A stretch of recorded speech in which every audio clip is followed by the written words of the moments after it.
Anthony, apparently you're asking your team to keep getting off the canvas, and they certainly did that today. You must have been proud of the performance despite a losing performance. Yeah, I was really proud of the performance, the courage they showed and the commitment they showed. There was no losers in that department. It's just a cruel game at the moment for us. We're just struggling to close games out when we get in a position to, and we've just got to stare that in the face and get better, and when we do, we're going to win a lot of games. Where do you think you could have been better when it was 26 all and they were reduced to 12 men? I thought before that, I thought we could have been better. They just got early in the game, they blew us away and got their points too easily.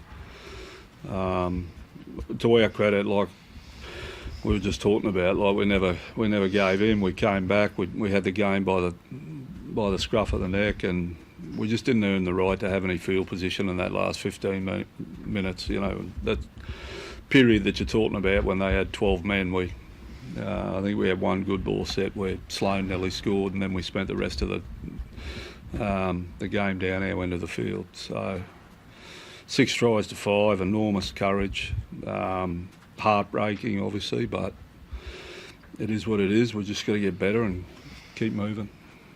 Look, a pretty special performance. You mentioned just then Terrell Sloan looked like the Roosters made a kick clear, and then he turned the game on its head with about 5 minutes. What did you make of his performance today? Yeah, I thought he was outstanding. For all the reasons you said, he turned the game at different times for us, and he saved a try, in that left corner in the second half, which was a great save for him to get there and bat that dead. He's progressing really well. He's a really, lovely boy, and he's progressing really well. What's the biggest difference between him now and this time last year? A year. Yeah. Yeah, he's just a bit older, and once they get a little bit of confidence and he feels like he's belongs at that level, and that natural talent that you see is coming out more and more. The biggest thing is he saves us a lot of times with his scramble, and he's learned how to be a pretty good defensive fullback already. Still got a long way to go, but development and knowledge. That combination with Junior, obviously they didn't get that try that would have put you in the lead, but it was pretty obvious how much football they've played together with the way he charged through on it. Is that the bright spark and the hope that fans this club can have after? Yeah, I mean that's a snippet of just their natural talent. I think the bright spark and the hope is, when we're down 26-12 and the Roosters are right on top, we find a way to get back in the game and nearly win the game. We've got a lot of natural talent there. We just got to, learn how to close a game out, or to take a game into the bottom end of the 80 minutes and not give the opposition anything they haven't earned. And that's the tough lesson we learned tonight. Ben, it says a lot that you were able to fight back and get back into it, but is the frustration that you're only doing it for 20 minutes? You're showing patches of brilliance and not having 80-minute performances so deep into the season? Yeah, definitely frustrating.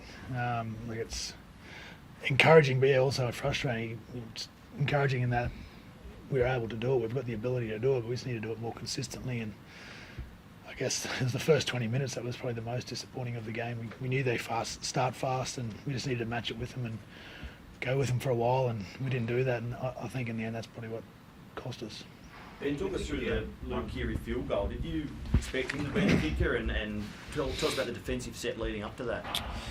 Yeah, I definitely expected it was coming. I was calling for it and telling someone to get pressure, but half of the boys in the middle of a washing machine, no one probably realised it was coming. But I don't know, it was pretty disappointing. It was quite obvious that they were going to go for a field goal.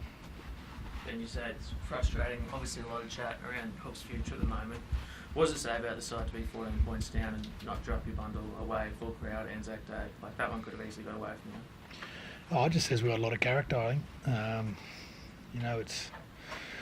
We had 2 really tough losses before this. We could have come in here, and when we got down by a couple of tries, lost our bundle, but we stuck together and fought to get back into it, and I think that's the encouraging thing.